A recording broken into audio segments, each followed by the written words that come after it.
Shalom jemaat Tuhan, apa kabar hari ini? Semoga hari ini menjadi hari yang luar biasa bagi kita semua. Kembali lagi di Revival News Gereja Kristen Kalam Hidup. Jemaat Tuhan, puji Tuhan Gereja Kristen Kalam Hidup sudah dapat melaksanakan ibadah secara langsung di gereja. Namun, bagi Bapak Ibu, Saudara-saudari sekalian yang belum dapat hadir di gereja, dapat mengikuti ibadah online Gereja Kristen Kalam Hidup dengan mengklik link di bawah ini. Tidak lupa juga nih, bagi Bapak, Ibu, Saudara-saudari sekalian yang ingin memberikan persembahan, perpuluhan, dan ucapan syukur, Anda dapat mentransfer via bank yang tertera di bawah ini. Dan bagi Bapak Ibu Saudari sekalian yang ingin memberikan gerakan janji imannya, Anda dapat mentransfer di via bank berikut ini. Sekian Revival News Gereja Kristen Kalam Hidup. Tetap sehat dan selalu mengucap syukur di dalam Tuhan. Selamat beribadah, Tuhan Yesus memberkati. Selamat hari Minggu, Shalom jemaat Tuhan. Shalom. Shalom, puji Tuhan. Berkat Tuhan begitu luar biasa, kita boleh ada saat ini, itu semua karena anugerah Tuhan. Mari kita mulai ibadah kita pagi hari ini, kita mau bersaat teduh terlebih dahulu.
Minggu ini kita memasuki minggu Advent yang kedua.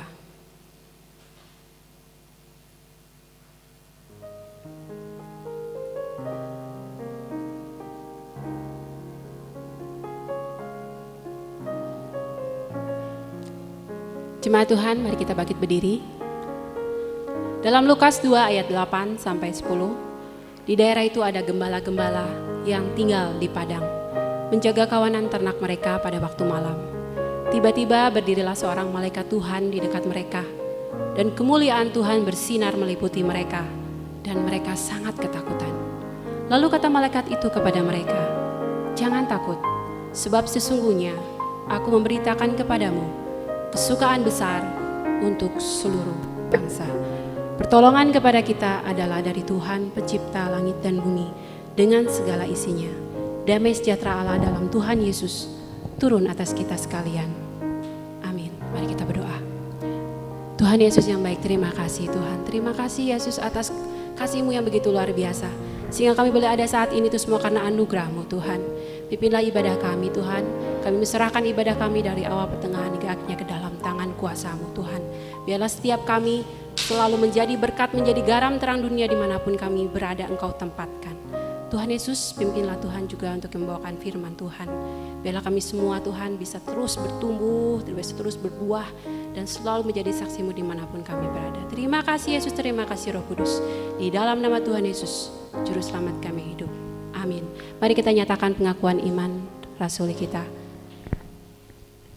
Aku percaya kepada Allah, Bapa yang Maha Kuasa, Khalik langit dan bumi, dan kepada Yesus Kristus, Anak-Nya yang tunggal Tuhan kita, yang dikandung daripada Roh Kudus, lahir dari anak darah Maria, yang menderita sengsara di bawah pemerintahan Pontius Pilatus, disalibkan, mati dan dikuburkan, turun ke dalam kerajaan maut.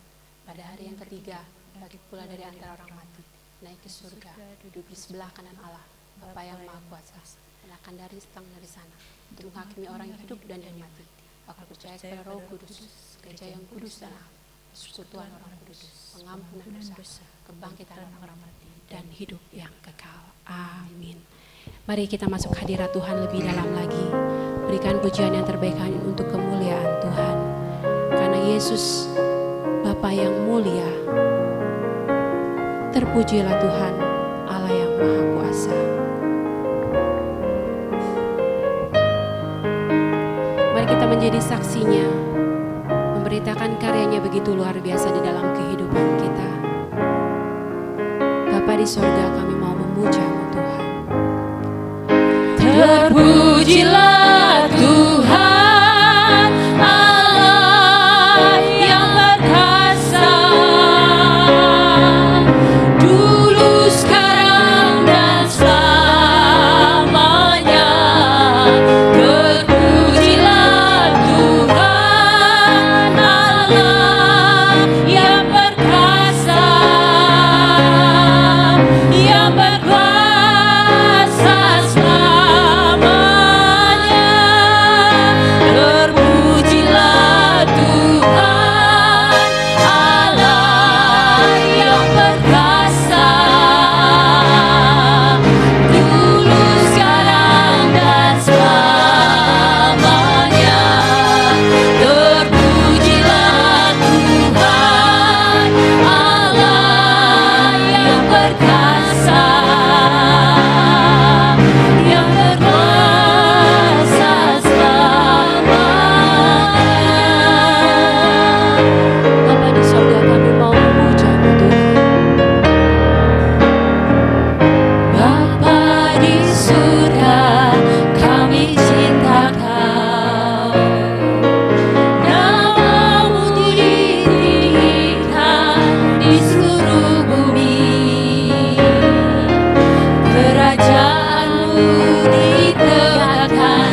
Tuhan, lebih daripada kami rindu ada di luar hadirat-Mu.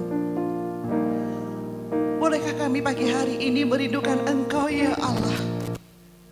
Karena kami menyadari kami tidak layak, karena kami menyadari kami tidak pantas, karena kami menyadari kami tidak pernah sanggup untuk datang mendekat kepada Engkau jikalau Engkau tidak menarik kami.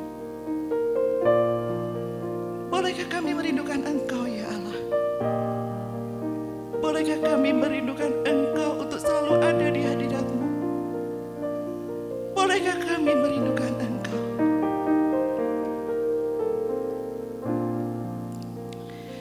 Pagi hari ini kami sungguh bersyukur ya Tuhan, kalau kami ada di rumah Tuhan, kami ada di dalam hadirat Tuhan, dan kami mengalami kembali arti iman, kekuatan, dan pengharapan yang berasal dari Tuhan. Mari Tuhan, Engkau berbicara lebih lanjut lagi kepada setiap diri kami. Biarlah pujian yang kami boleh naikkan pada pagi hari ini Engkau boleh materaikan dengan kekudusan daripada Engkau sendiri. Dan izinkan firman yang akan kami dengar Tuhan boleh menyempurnakan anugerah Tuhan ini. Sehingga ya Tuhan, ketika kami boleh menatap Sang Bayi Natal yang akan datang dan menghampiri kami secara kalender dan juga agamawi Tuhan, kami tidak melihatnya secara fisik manusia, secara mata jasmani kami, tetapi kami boleh melihatnya dengan mata rohani kami. Bahwa Bayi Natal itu datang menghampiri kami, bukan kami yang menghampirinya. Dari minggu ini Tuhan, kami mau mengisi Advent ini dengan mempersiapkan dengan kesungguhan hati kami. Bahwa Engkaulah yang merindukan kami, jauh daripada kami merindukan Engkau. Terima kasih Tuhan Yesus, terima kasih. Sucikan, kuduskan waktu pemberitaan daripada firman pagi hari ini. Terlebih sucikan, kuduskan setiap diri kami yang mendengarkan Tuhan. Agar pada waktu firman ini boleh disampaikan, boleh meneguhkan sekali lagi Tuhan pengharapan kami. Bahwa Natal itu sudah lahir, Natal itu yang memanggil kami, Natal itu yang akan menghantar kami kepada puncak daripada perayaan Natal di tahun 2020 ini. Dan kami memastikan diri kami ada di rumah Tuhan dengan anugerah dan kemustahilan yang menurut manusia tidak mungkin barangkali kami ada di dalamnya. Kami mau klaim janji-Mu Tuhan, bahwa Engkau akan menghantar kami kepada puncak Natal di tahun 2020 ini. Dan kami tidak akan pernah kehilangan, kekurangan, bahkan saudara seiman kami sekalipun Tuhan. Terima kasih Tuhan Yesus. Kami berdoa untuk jemaat Tuhan yang tidak bisa hadir pada pagi hari ini. Dimanapun mereka berada dengan segala pergumulan mereka, ingat mereka, perdengarkan janji daripada firman-Mu pagi hari ini. Dan kuatkan mereka supaya mereka boleh tetap mendapatkan anugerah yang sama yang kami terima pagi hari ini. Terpujilah nama-Mu Tuhan Yesus, berkati pemberitaan firman, berkati hamba-Mu terlebih lagi Tuhan. Agar pada waktu firman ini disampaikan, kami hanya bisa mendengar suara Tuhan, bukan suara manusia. Dan nama Tuhan Yesus Sang Bayi Natal itu boleh dipermuliakan. Terpujilah nama-Mu di dalam Kristus Yesus Allah yang hidup. Kami memohonkan doa ini. Amin. Selamat pagi jemaat yang dikasihi oleh Tuhan. Pagi hari ini adalah Advent kedua yang sebenarnya berbicara tentang satu nuansa kasih yang akan mengingatkan kasih Allah kepada diri kita dan bagaimana kita mengaplikasikan kasih itu kepada orang-orang di sekitar kita. Tetapi tema kita hari ini apakah sebuah kebetulan kalau Tuhan mengizinkan satu tema yang berbicara tentang satu damai yang bersumber daripada kasih itu sendiri. Tidak ada yang kebetulan saudara. Oleh karena itu kita akan bersama-sama mendengarkan kebenaran firman Tuhan ini lebih jauh lagi. Apa maksud Tuhan di Advent kedua yang seharusnya berbicara tentang kasih, tetapi Allah justru menghantar kita untuk berbicara tentang damai terlebih dahulu. Saya mengajak kita untuk melihat dua bagian firman Tuhan di dalam kitab Yesaya pasal yang ke-9 ayat yang ke-6 dan ke-7 itu terjemahan yang lain, tetapi kita kalau Alkitab saya itu Yesaya pasal 9 ayat ke-5 sampai ke-6. Tolong siapkan saudara, Yesaya pasal yang ke-9 ayat yang ke-5 dan ke-6. Kemudian satu bagian lagi yang tidak saya tuliskan di slide, yaitu Roma pasal yang ke-5 ayat pertama sampai ke-11. Nah, jemaat yang dikasihi oleh Tuhan, saya undang kita untuk berdiri menghormati pembacaan firman pada pagi hari ini. Tolong siapkan kedua bagian ini, kita akan membaca secara bergantian dari pasal yang ke-9 ayat ke-5 dan ke-6. Kemudian kita lanjutkan di kitab Roma pasal yang ke-5 ayat ke-1 sampai 11. Mari kita membaca dua bagian terlebih dahulu, ayat pasal yang ke-9 di dalam Yesaya pasal yang ke-5 dan ke-6.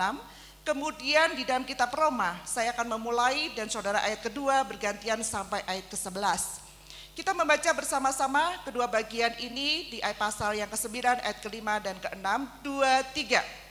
Sebab seorang anak telah lahir untuk kita, seorang putra telah diberikan untuk kita. Lambang pemerintahan ada di atas bahunya, dan namanya disebutkan orang penasehat ajaib, Allah yang perkasa, Bapa yang kekal, Raja damai, besar dan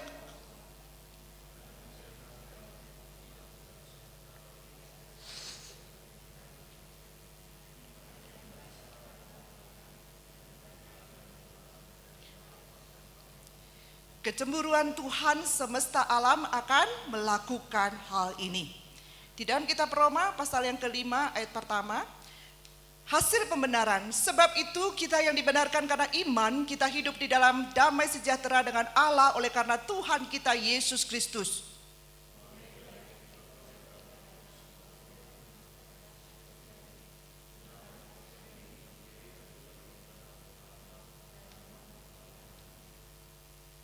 Dan bukan hanya itu saja, kita malah bermegah juga dalam kesengsaraan kita, karena kita tahu bahwa kesengsaraan itu menimbulkan ketekunan.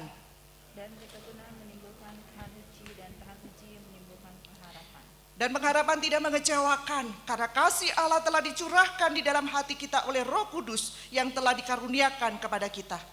Karena waktu kita masih lemah, Kristus telah mati untuk kita orang-orang durhaka pada waktu ditentukan oleh Allah. Sebab tidak mudah seorang mau mati untuk orang yang benar, tetapi mungkin orang yang baik ada orang yang berani mati.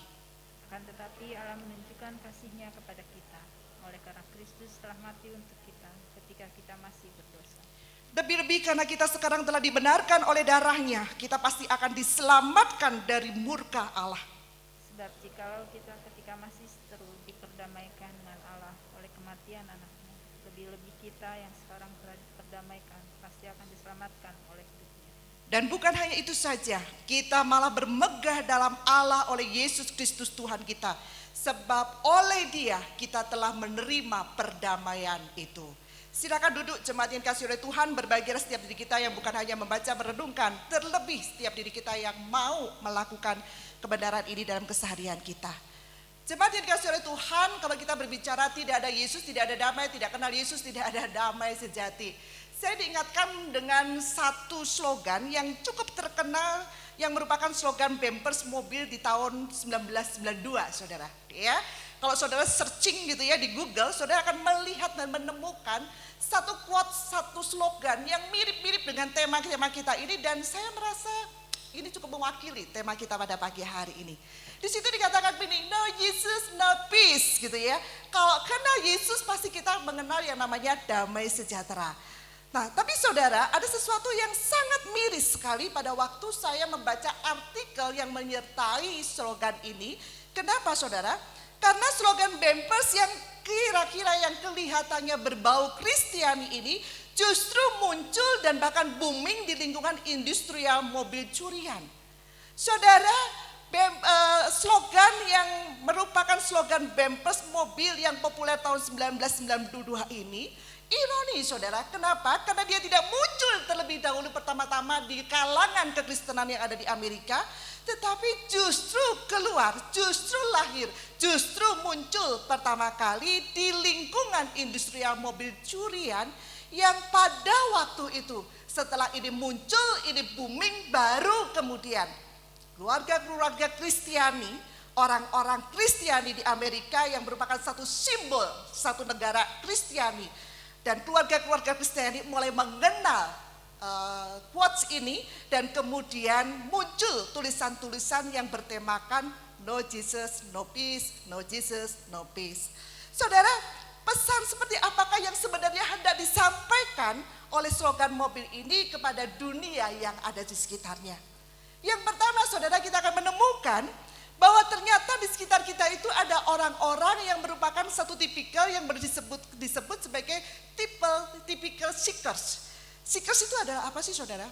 Seekers itu adalah kelompok orang-orang yang mencoba mencari solusi, yang mencari jawaban dengan pertanyaan-pertanyaan yang muncul dari dalam diri mereka. Mereka mencoba untuk menemukan kira-kira siapa yang bisa menjawab. Mereka mencoba untuk menemukan siapa yang bisa menolong mereka untuk keluar dari persoalan-persoalan hidup mereka. Pertanyaan kita pagi hari ini, apakah kita bisa menghindari kelompok ini? Saudaraku, apakah kita bisa menghindari kelompok ini? Tidak. Kenapa? Jangan-jangan kita pagi hari ini datang sebagai kelompok seekers, kelompok pencari, kelompok yang mencoba menemukan jawaban dengan persoalan hidup kita. Saudara, kita tidak bisa menghindari kelompok ini karena jangan-jangan kita ini adalah orang-orang, pribadi-pribadi yang sedang duduk mencoba menemukan jawaban untuk persoalan hidup kita. Tetapi saudara, yang paling menarik adalah kelompok yang kedua yang disebut dengan seekers paranoid. Saudara, paranoid itu apa sih? Paranoid itu adalah satu gejala psikologi yang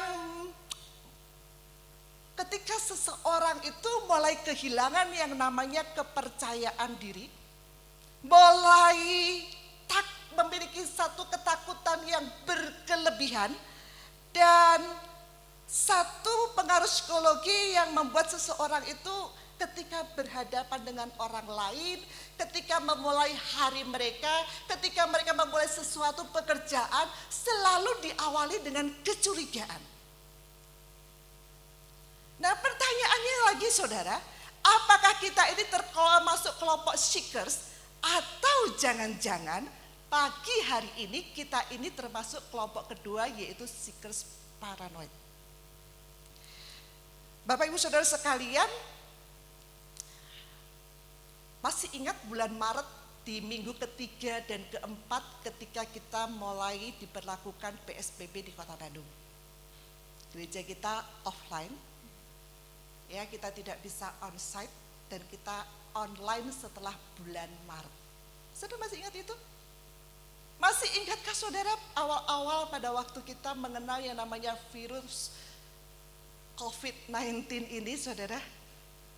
Masih ingatkah saudara pertama kali telinga kita mulai membiasakan dengan satu virus yang disebut dengan corona?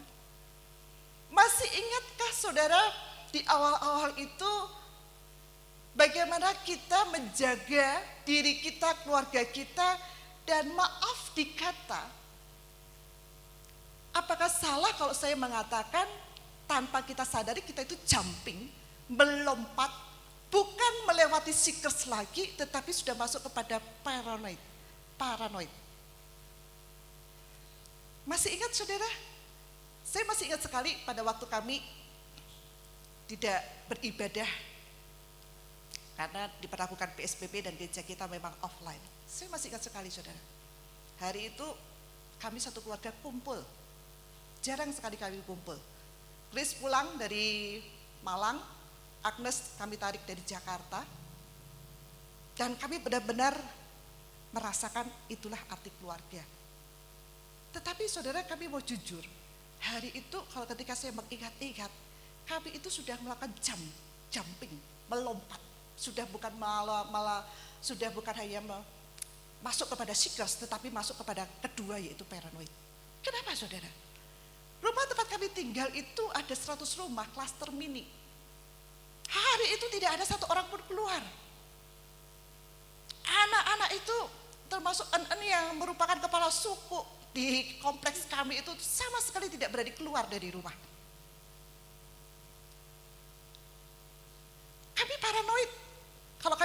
kita jujur gitu ya, kami siapin disinfektan. Kami mendapatkan disinfektan itu bukan dari orang biasa tapi dari senior kami. Dan kami juga sampai membeli satu alat untuk penguapan supaya virus-virus itu bisa pingsan sebelum menyentuh tubuh kami. Dan bukan hanya itu saudara. Kami melihat bukan hanya keluarga kami tetapi keluarga-keluarga yang lain di luar klaster kami pun juga mengalami hal yang sama. Saudara melihat kota Bandung adalah satu pusat kota yang merupakan pusat kota boleh dikatakan barangkali kedua yang mendekati ibu kotanya itu Jakarta. Saudara masih ingat tidak? Hari-hari itu semuanya sepi, sepertinya tidak ada penghuni di kota-kota Bandung ini, semuanya tinggal diam di rumah dengan tenangnya. Saudara, saya tidak tahu sampai seberapa besar paranoid saudara, tetapi ini adalah sebuah realita yang kita hadapi, kita sudah lewati, dan hari ini saudara, ketika kita diberikan informasi bahwa ada titik hitam di lingkungan kita pun, kita sudah tidak peduli karena paranoid itu sudah lewat, betul? Tapi jangan-jangan paranoid itu sudah berganti dengan satu ketidakpedulian yang membuat diri kita itu, sudahlah. Katanya nangkap ya saudara ya, sudahlah gitu ya. Itu artinya terserahlah, mau mati oke, nggak mati pun juga oke. Toh sudah tidak tahu apa yang terjadi. Tetapi saudara kalau kita mau jujur, kita ini sudah melakukan sebuah lompatan jumping, satu lompatan dari seekers menjadi seekers paranoid. Nah pertanyaan buat diri kita hari ini, Bapak Ibu Saudara sekalian, lalu apa arti daripada tema ini dan apa hubungannya dengan kita, lalu apa hubungannya dengan konteks kita hari ini? Saudara, kemarin itu saya melakukan satu meeting dengan PGI secara online dan hari itu salah satu rekan PMO itu bercerita begini. Sebenarnya apa sih yang kurang dari rekan-rekan PMO di PGI itu? Tidak ada yang kurang saudara, setiap hari hampir dari hari Senin, Selasa, Rabu sampai Jumat kami selalu melakukan morning brief, dalam arti kami disediakan firman secara bergantian, diingatkan firman dan kami mencoba berjalan dalam firman ketika melakukan pekerjaan Tuhan. Dan saudara rasanya tidak ada sesuatu yang kurang di dalam track yang saya masuki dari bulan Agustus sampai hari kemarin. Tetapi saudara pada waktu briefing yang hari Kamis itu ada sesuatu yang saya melihat, masih ada lompatan lagi nih. Kenapa saudara? Satu PMO yang dari Bogor itu saudara, dia bercerita begini. Hari Minggu yang lalu pendetanya yang masih muda itu meminta dikirim bubuk kunyit, bubuk jahe untuk diberikan kepada dia. Satu permintaan yang begitu sederhana, begitu simpel karena PMO ini sedang memang produksi jahe. Tapi karena waktu itu hujan, saudara, ibu ini tidak bisa mengirim kepada pendetanya dan hari Kamis dia mendapatkan informasi bahwa pendetanya itu gugur, dipanggil Tuhan karena terkena COVID. Saudara, hari itu saudara, dia melakukan sebuah lompatan jumping yang tidak dia sadari. Dan dia menjadi seorang yang paranoid karena di depan kami dia menangis dan dia mengatakan bahwa saya menyesal. Kenapa hari itu saya tidak mengirimkan sesuatu yang diminta oleh orang yang saya hormati. Yang begitu sederhana dan saya menundanya. Saudara perhatikan, kita tidak ingin melakukan sebuah lompatan tetapi kondisi yang seringkali membuat diri kita harus melewati sebuah lompatan. Dan pertanyaan buat diri kita hari ini, Bapak Ibu Saudara sekalian, lalu apa arti damai itu sendiri? Kalau situasi tidak memungkinkan kita mengalami damai itu.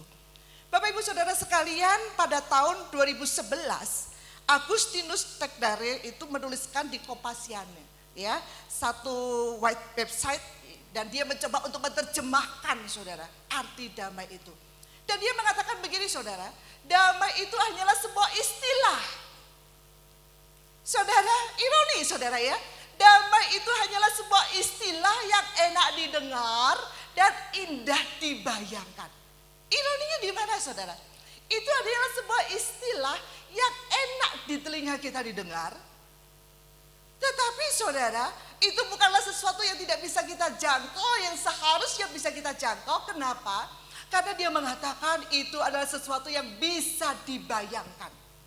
Nangkep ya saudara ya?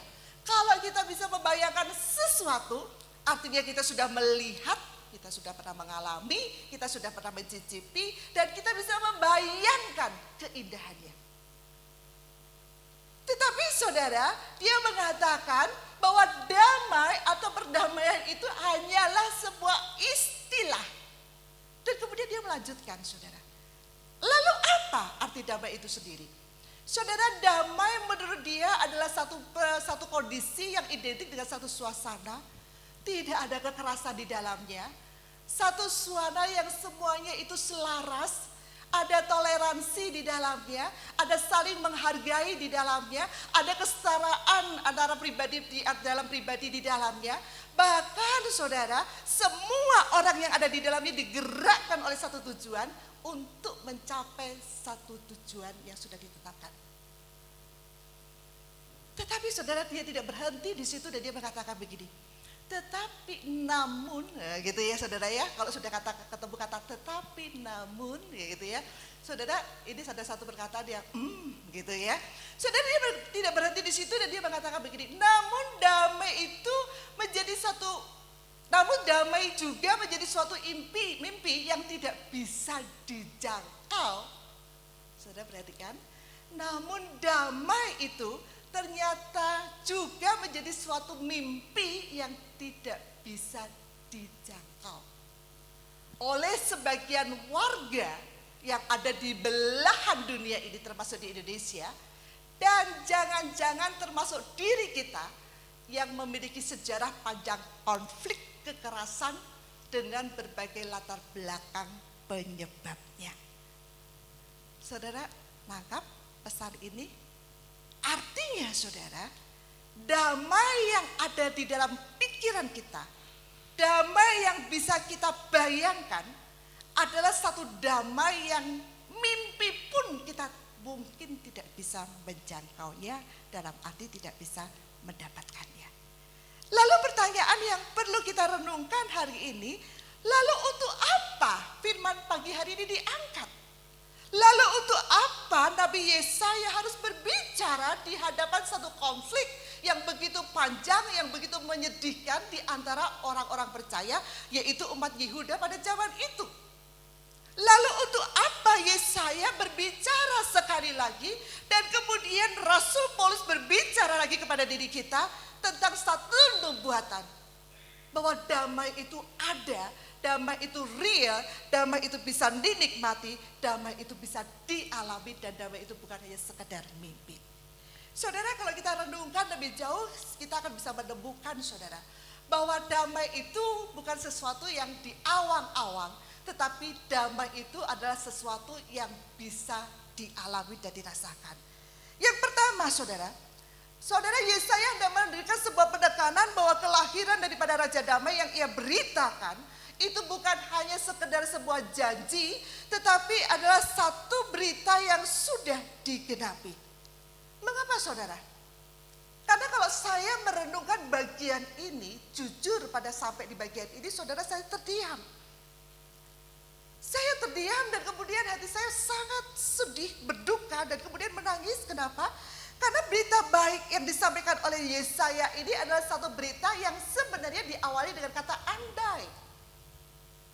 Mengapa saudara? Andai orang Yehuda pada waktu itu melek rohani, saudara, maka orang Yehuda tidak perlu berita ini, betul? Andai hari itu orang Yehuda, orang Yahudi, orang pilihan Allah ini melek rohani, Bapak Ibu Saudara sekalian, Allah tidak perlu memberikan berita ini kepada mereka. Andai hari itu orang-orang Yahudi, orang-orang Yehuda yang percaya kepada Allah, dan mereka ada di tengah konflik yang begitu berat, yang ada di tengah-tengah bangsa Israel, Aram, Asyur, Mesir yang mencoba memperebutkan mereka. Saudaraku, mereka tidak perlu berberita ini karena mereka tidak kehilangan damai meskipun mereka ada di dalam tekanan. Andai hari itu saudara orang Yehuda ada di posisi melek rohani, Maka saudara, Allah tidak perlu menuliskan di bagian terakhir dalam Yesaya pasal yang ke-9 yang ke-7 bahwa Allah itu murka kepada mereka, Allah cemburu kepada mereka. Kenapa? Karena bangsa ini adalah satu bangsa yang keras hatinya, bangsa yang begitu sombong dengan dirinya, bangsa yang lebih memilih berita baik lainnya daripada mempercayai apa yang dikatakan oleh firman lewat Yesaya.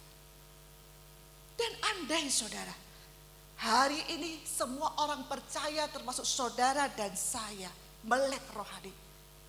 Bukankah saudara, berita daripada kabar baik yang disampaikan oleh Nabi Yesaya ini lebih daripada cukup untuk memindahkan kita dari atmosfer paranoid ke atmosfer damai sejahtera.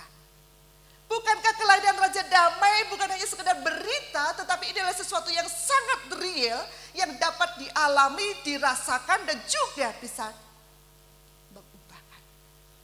Dan kalau hari ini saudara, berita ini disampaikan sekali lagi buat diri kita. Jangan-jangan saudara, kita ini memang buta rohani. Berhadapan dengan orang seperti ini saudara, yang paling mengerikan adalah ketika Yesus berkata kepada para muridnya, kalau engkau bertemu dengan orang seperti ini, dan orang ini menolak kabar baikmu, kebaskan debu, tinggalkan dia.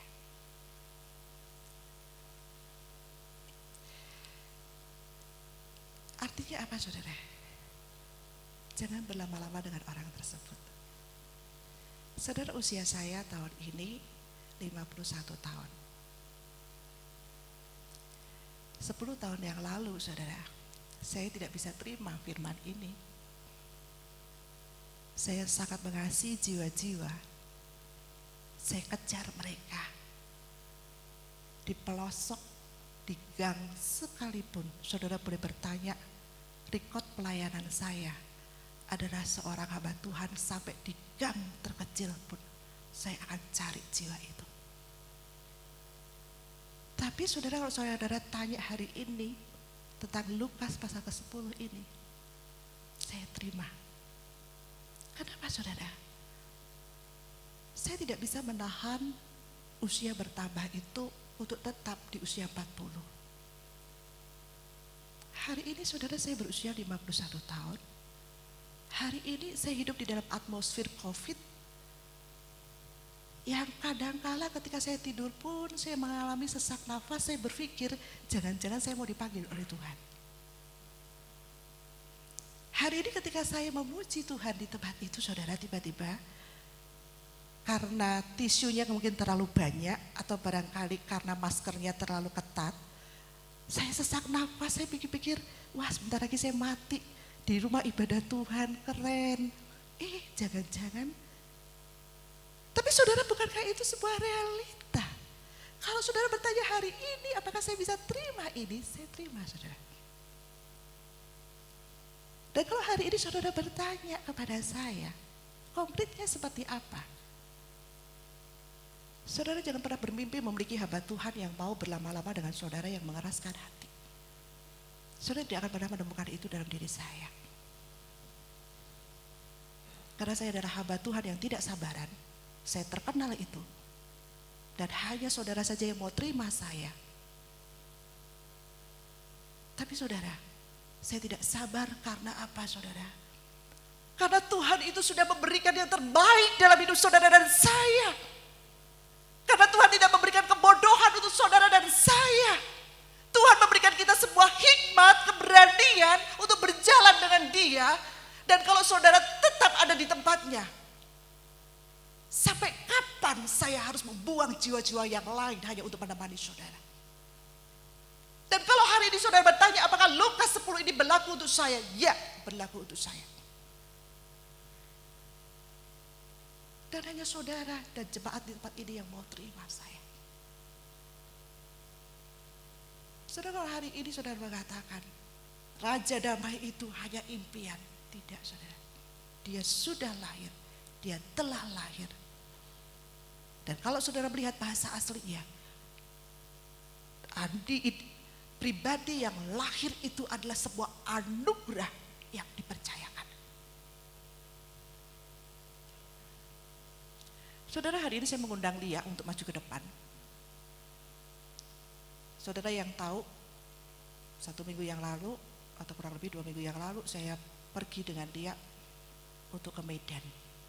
Ya, mari. Hari ini saya ingin saudara mendengar sendiri, melihat sendiri. Apakah bayi Natal itu hanya sekedar janji, pepesan kosong, hanya sebuah berita yang enak didengar, atau sesuatu yang real, nyata.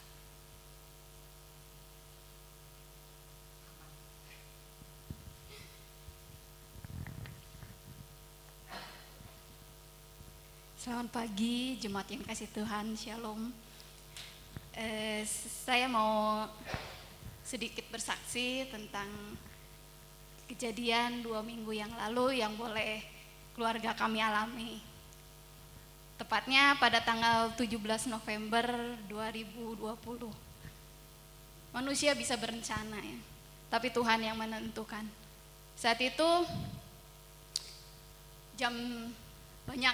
hari itu banyak hal yang boleh saya rencanakan, termasuk teman-teman saya di sini, tepatnya di hari itu.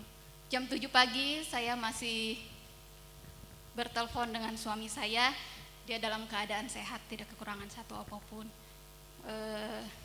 Terus dia bilang, ya udah saya mau kerja. Oke, dengan senang hati saya juga mau melaksanakan tugas saya. Jam 10 kurang 5, saya mau melangkah dari rumah saya. Waktu itu saya sih udah mau pesan Gojek, tiba-tiba ada telepon. Waktu itu telepon dari suami saya sendiri yang mengatakan seperti lalu begitulah. Saya bingung, saya kaget saat itu. Lalu telepon itu mati dan saya akhirnya telepon balik. Ternyata ketika telepon balik yang terima adalah suster. Suster mengatakan, "Ibu, suami ibu ada di rumah sakit, saat ini sedang serangan jantung." Wah, dalam peribahasa seperti disambar elang tengah hari ya. Saat itu saya tidak tahu apa yang harus saya lakukan karena bilang, "Segera Bu, ini Bu apa yang harus kami tindaki." Saat itu saya seperti mimpi. Akhirnya yang saya ingat saat itu saya hanya telepon Semu Minggian, apa yang harus saya lakukan? Akhirnya Semu, "Ayo kita ke Medan." Akhirnya dengan segala sesuatu yang saya persiapkan, saat itu sih di hari itu, setengah hari itu saya tidak tahu apa yang harus saya lakukan.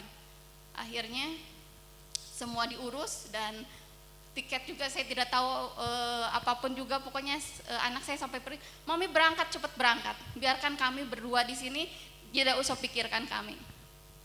Hari itu kami persiapkan untuk berangkat, tiket jam 3.40, kami sudah siap-siap berangkat dari rumah Semu jam 2, dan ketika nyampe bandara ada satu kendala lagi karena tadi saya sudah COVID, ternyata KTP saya ketinggalan. Akhirnya saya kontak anak saya untuk dia mengirimkan ke bandara, dan ketika sampai di bandara dan ketika menyampai di tempat dan akhirnya kita mau berangkat, saat itu juga saya ditemani oleh kakak ipar saya, kakak dari suami. Kita udah siap-siap berangkat, persiapan, walaupun saat itu juga emang kalau ngelihat dari perasaan saya tidak tahu perasaan saya itu seperti apa, karena telepon dari pagi berdering yang ternyata suami saya itu ketika dirujuk dari rumah sakit pertama dia tidak bisa, di sana tidak ada alat, dan dia juga bilang bahwa apa yang harus kami mau rujuk kemana nih Bu, sedangkan dalam situasi Bandung Medan saya sendiri belum pernah tahu Medan apapun. Ya sudah, biarkan pikir saya, ya udah saya berangkat dulu, saya pergi ke sana. Ketika kami tiba di tiket, tadinya fokus kakak ipar dulu yang dia sudah check in, dan ketika saya check in dan juga Semu Minggian, ternyata petugas tiket menyatakan, "Bu, tanggalnya salah." Saya kaget, tanggal apa yang salah? Tanggal di tiket ini tanggal 18 Bu, tanggal itu adalah tanggal besok bukan tanggal hari ini. Waduh, secara manusia saya menangis, saya pengen buru-buru pergi ke sana melihat situasi kondisi suami saya, tapi ternyata cancel. Tapi saat itu yang saya percaya bahwa ada satu ketenangan yang boleh saya dapat.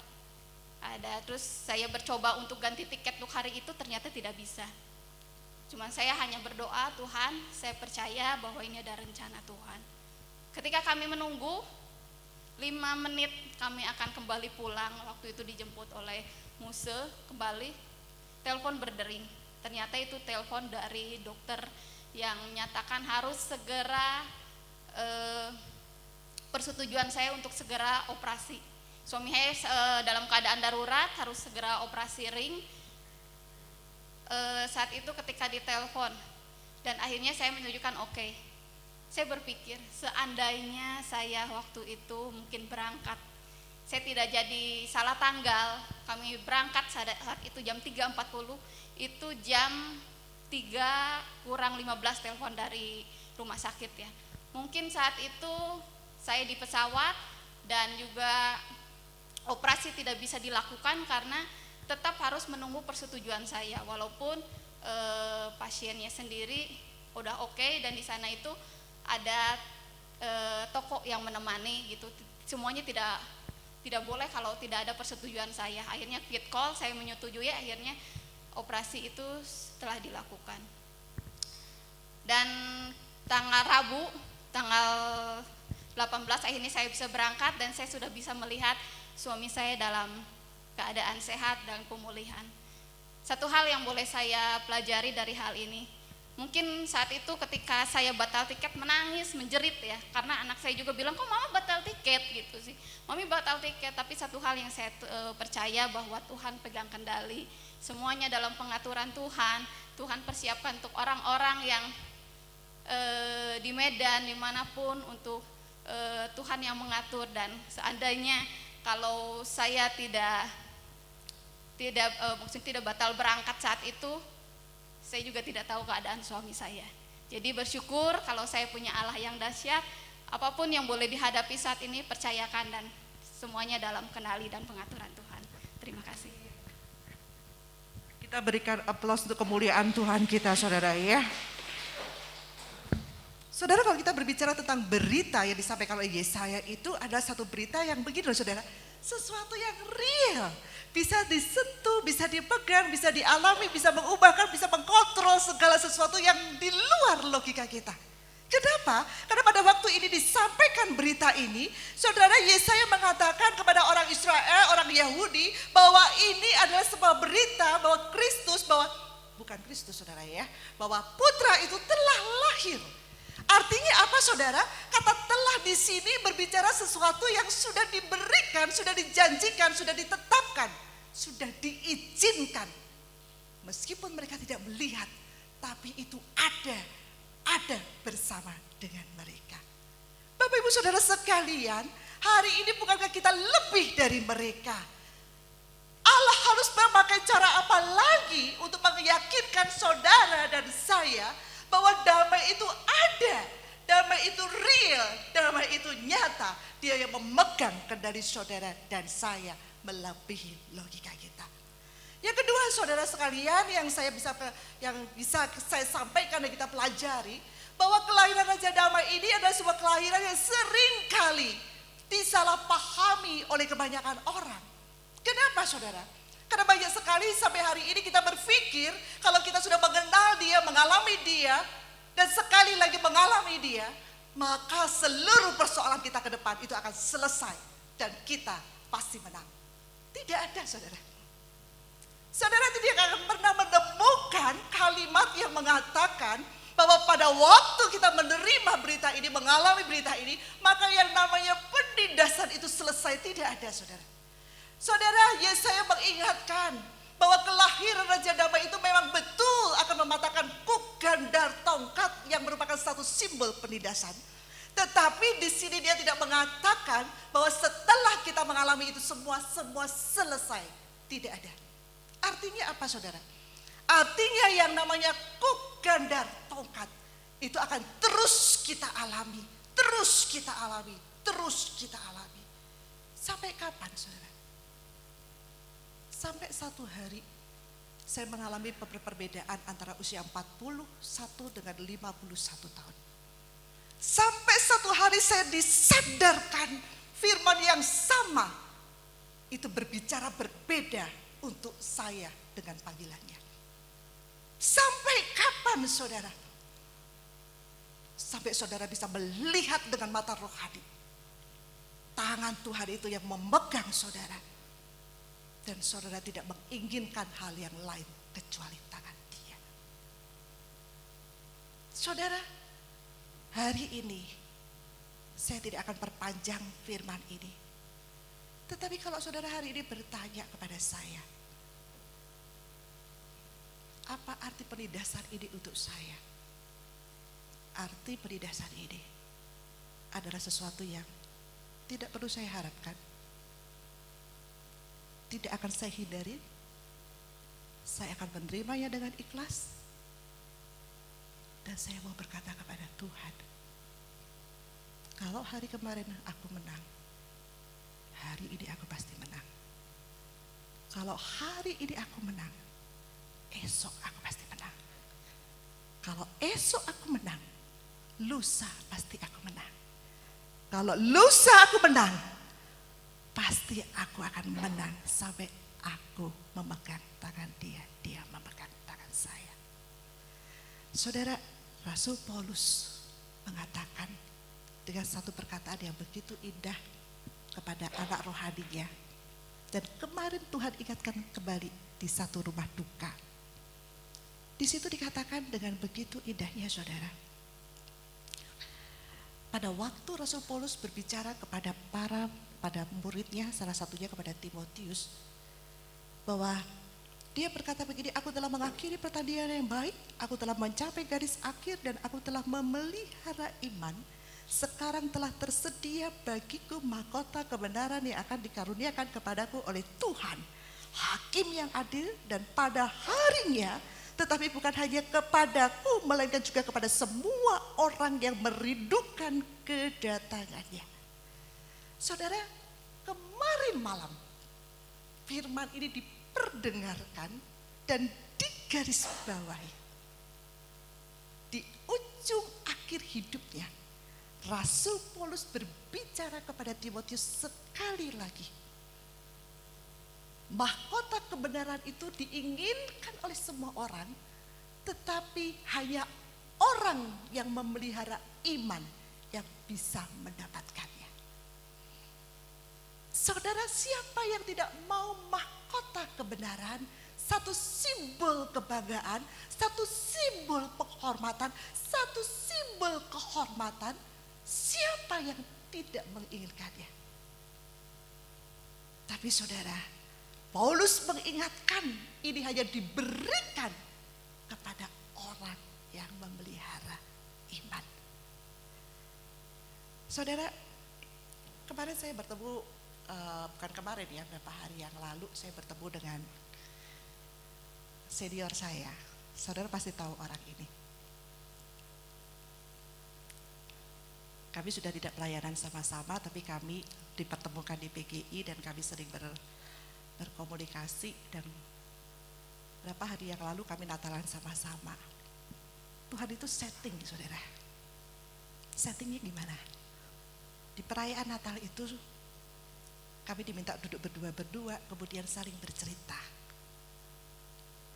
Dan dari itu saya katakan kepada dia, Taci, kau cerita satu hal, kau tanya satu hal kepada saya, dan saya akan tanya satu hal kepada kamu. Dan kalau kita sudah selesai, kembali lagi kamu boleh tanya satu hal, saya akan tanya satu hal ke kamu. Dan hari itu saya bertanya kepada dia begini, saya tertarik dengan satu statement Taci yang mengatakan begini, bahwa saya harus menjaga hati saya.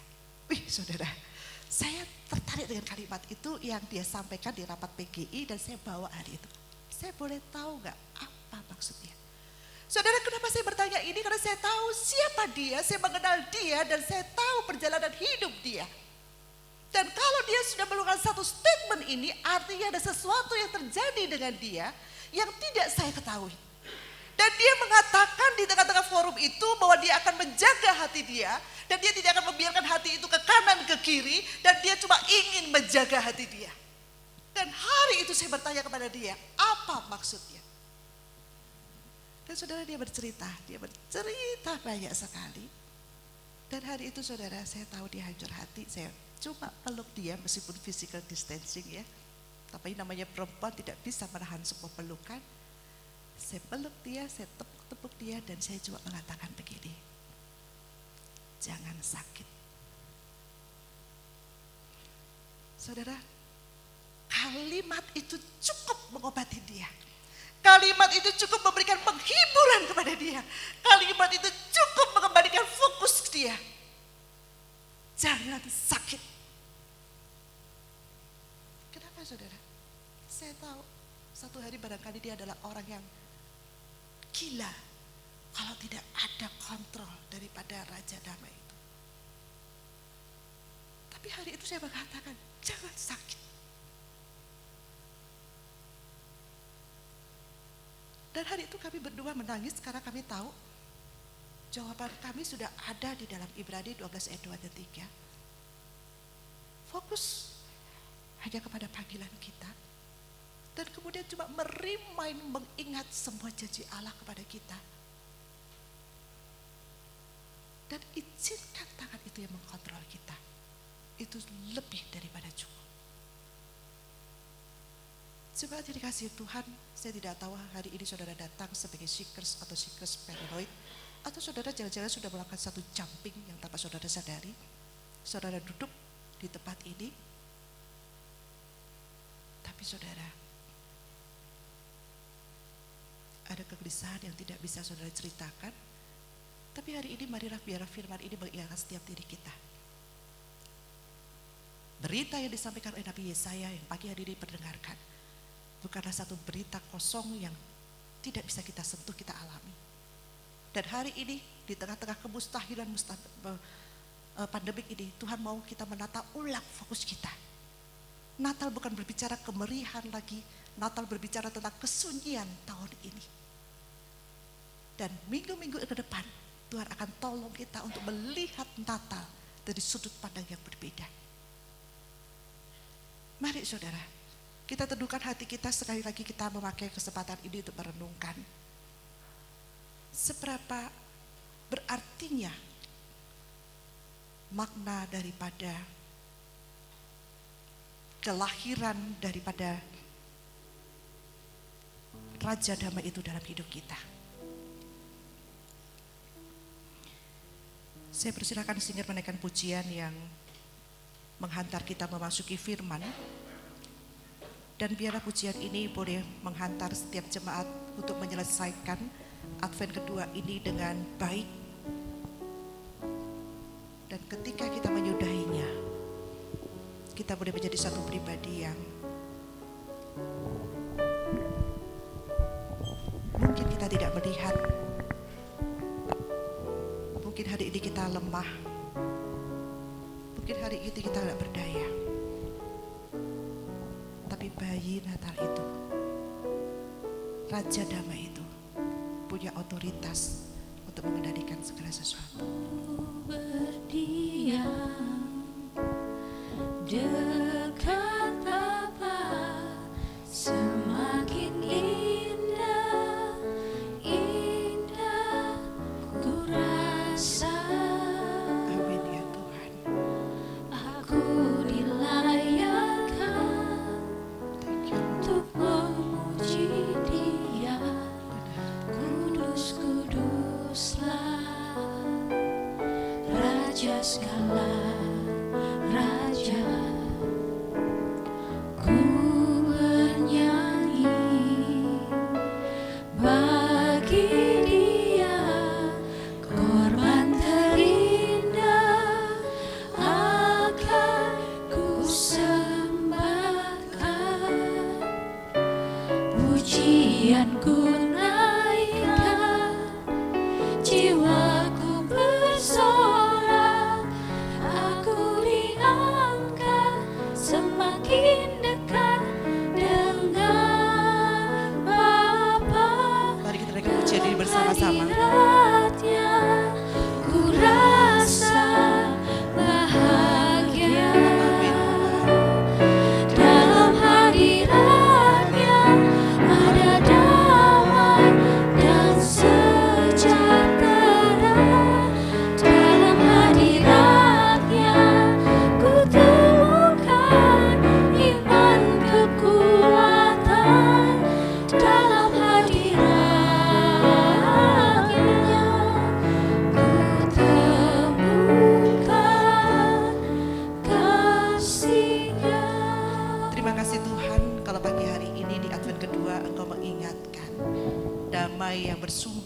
daripada kasih Tuhan kepada diri kami adalah sebuah damai yang tidak perlu pembuktian, karena Engkau sudah membuktikannya secara nyata kepada kami. Dan biarlah ini cukup membuat diri kami untuk boleh meninggalkan ruangan ibadah ini dengan kekuatan iman dan pengharapan yang baru Tuhan.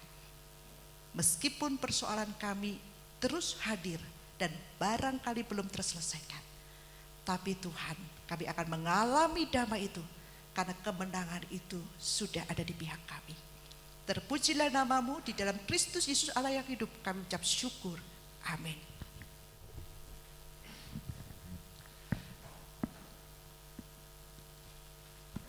Saudara diberkati melalui kebenaran firman Tuhan. Amin. Ya, biarlah dalam Advent kedua ini kita semakin dibukakan mata rohani kita, semakin kita melihat bahwa Yesus memang pernah lahir ke dalam dunia ini dan dialah sang damai itu. Ya, Bapak Ibu, ada beberapa pengumuman. Ini minggu Advent kedua berbicara tentang kasih. Minggu Advent ketiga adalah berbicara tentang sukacita. Ya, yang biasanya orang memakai lampunya berwarna merah jambu. Nah, merah kan lambang sukacita. Ya. Minggu Advent keempat berbicara tentang pendamaian. Nah, biasanya minggu ketiga dan keempat itu dikombine, didampingi dengan dua warna itu merah jambu. Nanti tanggal 25 puncaknya itu adalah Natal, perayaan ibadah, itu baru memakai lilin putih. Ya, itu yang biasanya dilakukan untuk melambangkan masing-masing Advent. Baik Bapak Ibu saudara sekalian, beberapa pengumuman.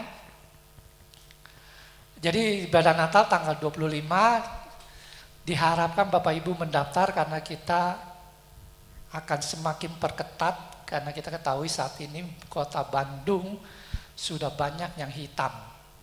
Yang saya terima udah 4 kecamatan itu murni hitam pekat. Ya, yang lainnya merah. Jadi kita perlu benar-benar waspada, hati-hati, dan bahkan keputusan dari wali kota juga sudah keluar, ya, PSBB, dan semua berlaku sampai jam 8 dan semua hanya 30% diberlakukan berdasarkan surat wali kota. Ya, dan juga Menteri Agama sudah keluar suratnya, kita boleh merayakan ibadah Natal tetapi juga dengan mengikuti ketentuan yang berlaku. Ya, di daerah masing-masing. Jadi mari sama-sama kita menjaga kesehatan kita dan sama-sama kita berdoa supaya Tuhan boleh menolong kota Bandung ini boleh lepas dari permasalahan COVID ini. Ya, bisa diselesaikan sehingga tidak ada terus di dalam zona yang mengkhawatirkan. Kita doakan terus. Ya, Bapak Ibu, karena itu dalam ibadah Natal diharapkan Bapak Ibu harus mendaftar. Yang tidak mendaftar, mohon maaf, kami akan tolak dulu untuk Bapak Ibu masuk.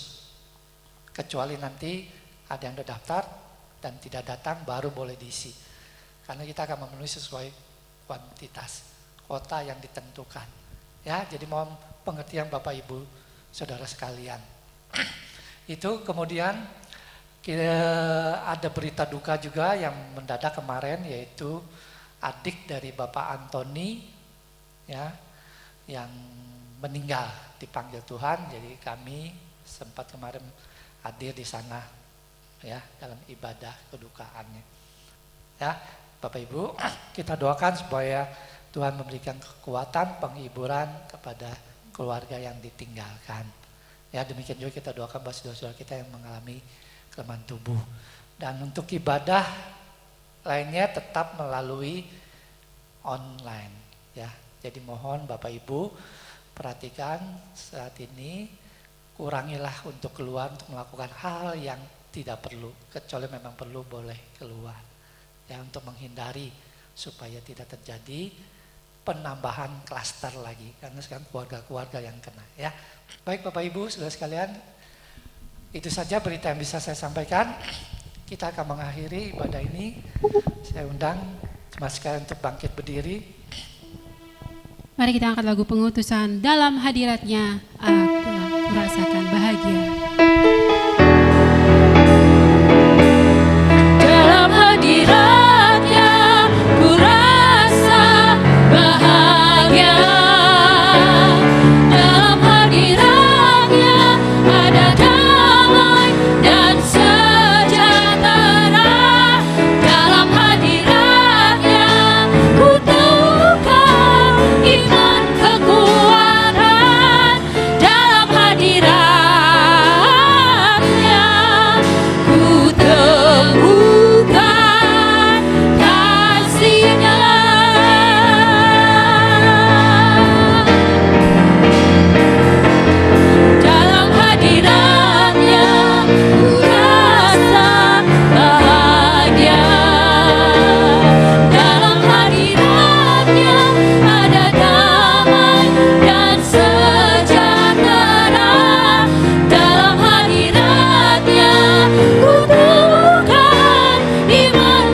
Engkau Tuhan. Dan kami boleh mengatakan dengan suara yang lantang bahwa damai itu real, damai itu nyata. Terima kasih Tuhan, karena Engkau mau datang ke dalam dunia dan memberikan damai itu, menyatakan damai itu kepada setiap kami.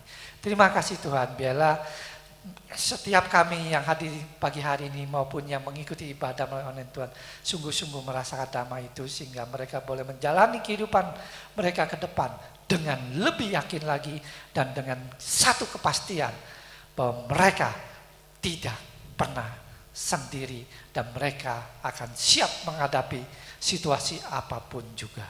Terpujilah namamu ya Bapak, terima kasih. Tuhan, kami saat ini juga bersatu hati berdoa buat saudara-saudara kami secara khusus untuk keluarga daripada Bapak Antoni dan Ibu Lili yang saat ini mereka sedang berduka karena ditinggal oleh orang yang mereka kasihi. Tuhan, mari Engkau berikan kekuatan penghiburan Tuhan. Biarlah di dalam masa-masa duka ini mereka mendapat kekuatan, kesehatan yang baru sehingga mereka boleh melakukannya dan boleh menyelesaikan masa kedukaan ini dengan pertolongan dan kasih anugerah Tuhan. Berkati Tuhan untuk rencana malam hari ini ibadah penghiburan maupun esok pengkremasian, Tuhan juga yang akan menolong memberkatinya. Terima kasih Tuhan, dan juga untuk saudara-saudara kami yang mengalami kelemahan tubuh, Tuhan tilik mereka satu persatu Tuhan. Apapun sakit yang saat ini mereka hadapi, kami percaya Tuhan, bagi Engkau tidak ada yang mustahil Tuhan. Kuasa-Mu tetap sama dulu, sekarang, dan sampai selama-lamanya Tuhan. Sebab itu kami mohon dengan penuh kerendahan hati Tuhan, ulurkan tangan-Mu yang berkuasa itu Tuhan, jamah Tuhan. Agar kesembuhan, pemulihan boleh dirasakan oleh saudara-saudara kami, sehingga mereka boleh merasakan damai sukacita itu melimpah di dalam kehidupan mereka. Dan sehingga dari mulut hati mereka boleh keluar kata pujian, sorak, pengagungan kepada Sang Raja Damai itu, yaitu Yesus Kristus. Terima kasih Bapak. Demikian juga untuk saudara-saudara kami yang mengalami pergumulan di dalam keluarga, ekonomi, ataupun permasalahan lainnya, Tuhan juga tolong mereka, Tuhan juga lawat mereka, Tuhan juga berikan jalan keluar, berikan kemenangan kepada mereka, agar mereka juga merasakan damai, mereka merasakan sukacita yang daripada Tuhan. Terpujilah namamu ya Bapak. Terima kasih Tuhan buat kasih anugerah-Mu, terima kasih buat pimpinan-Mu, penyerta-Mu dalam ibadah kami pagi hari ini, yang kami percaya setiap kami sudah diberkati, dan kalau sebentar kami pulang Tuhan, kami pulang dengan penuh sukacita, membawa damai sejahtera daripada Allah, dan kami merindu Tuhan, damai sukacita yang kami sudah terima, kami mau bagikan kepada setiap orang yang Tuhan pertemukan di dalam kehidupan kami. Sebab itu jemaat yang dikasihi Tuhan, arahkanlah hatimu, pulanglah dan terimalah berkat daripada Tuhan. Damai sejahtera daripada Allah Bapa, cinta kasih daripada Tuhan Yesus Kristus yang sudah mati dan bangkit bagi kita sekalian. Dan persekutuan Allah Roh Kudus akan menguatkan, meneguhkan engkau melangkah dengan penuh sukacita, dan damai sejahtera itu ada menyertai engkau mulai hari ini sampai seterusnya. Amin.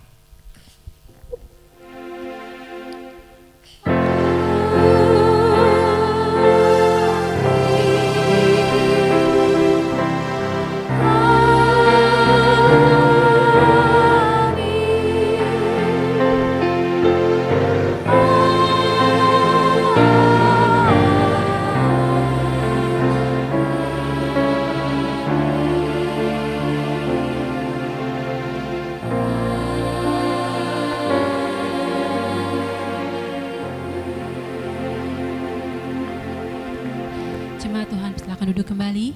Ibadah selesai, 1-2 masing-masing.